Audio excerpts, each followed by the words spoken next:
రేవంత్ రెడ్డి ఏదైతే చెప్పారో హంగు చేజార విడుచుకోవద్దు, ఎక్కడెక్కడైతే హంగులు ఏర్పడ్డాయో దాదాపుగా రాష్ట్ర వ్యాప్తంగా కూడా ఎప్పుడు 85 స్థానాలు గెలిచినప్పటికీ కూడా ఇంకొక 15-20 చోట్ల వచ్చేటటువంటి అవకాశం, హంగులు చేజారవద్దనేటటువంటి దానికి సూచికగా ఆదిలాబాద్లో హంగ్ ఏర్పడ్డప్పటికి కూడా మరి కాంగ్రెస్ అయితే ఒక రకంగా విజయం సాధించినట్టుగా చెప్పొచ్చు. ఎలా ఫీల్ అవుతున్నారు?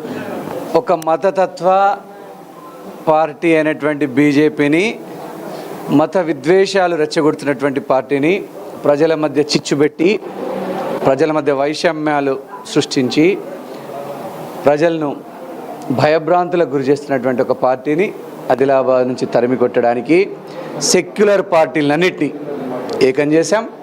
సెక్యులర్ పార్టీలన్నింటినీ ఒక్క తాటి మీదకి తీసుకొచ్చినాం. సెక్యులర్ పార్టీల్ని, శాంతి సౌభ్రాతృత్వాలను కోరుకునేటువంటి పార్టీల్ని, గంగా జమున తహజీబ్ 1000 సంవత్సరాల నుంచి ఆదిలాబాద్లో ఎట్లయితే వర్ధిల్లుతున్నదో దానికోసం ప్రతి సెక్యులర్ వాదిని 28 మంది కౌన్సిలర్లని ఒక్క తాటి మీదకి తీసుకొచ్చి బీజేపీ వెన్ను విరిచినాం. మళ్ళీ గల్లీలోనే నుంచి ఢిల్లీ దాకా బీజేపీని తరిమి కొడతాం. రాహుల్ గాంధీ గారి నాయకత్వంలో, తెలంగాణ ఇచ్చిన తల్లి సోనియమ్మ నాయకత్వంలో ఖచ్చితంగా రాహుల్ గాంధీ గారిని ప్రధానమంత్రి చేసుకుంటాం. రేవంత్ రెడ్డి గారిని మళ్ళీ ఒకసారి ముఖ్యమంత్రి చేస్తాం.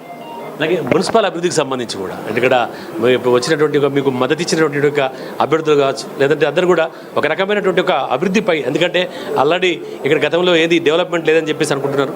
మున్సిపాలిటీకి అభివృద్ధికి ఇప్పుడు కొత్త పాలక వర్గం ఏ విధంగా కృషి చేయబోతుంది?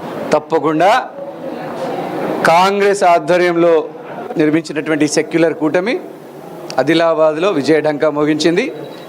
ప్రజలందరూ ఓటు వేసిన వారికి ధన్యవాదాలు, ఆదిలాబాద్ ప్రజలు ఓటు వేయని వారికి ధన్యవాదాలు. అందరూ మా ప్రజలే, అందరూ మా వారే. అందరికీ ప్రతినిధిగా బండారు అనూష గారు అందరికీ ప్రతినిధిగా నిలబడతారు. కాంగ్రెస్ పార్టీ చైర్మన్గా అన్ని రంగాల్లో ఆదిలాబాద్ని అభివృద్ధి పథంలో నిలుపుతారు.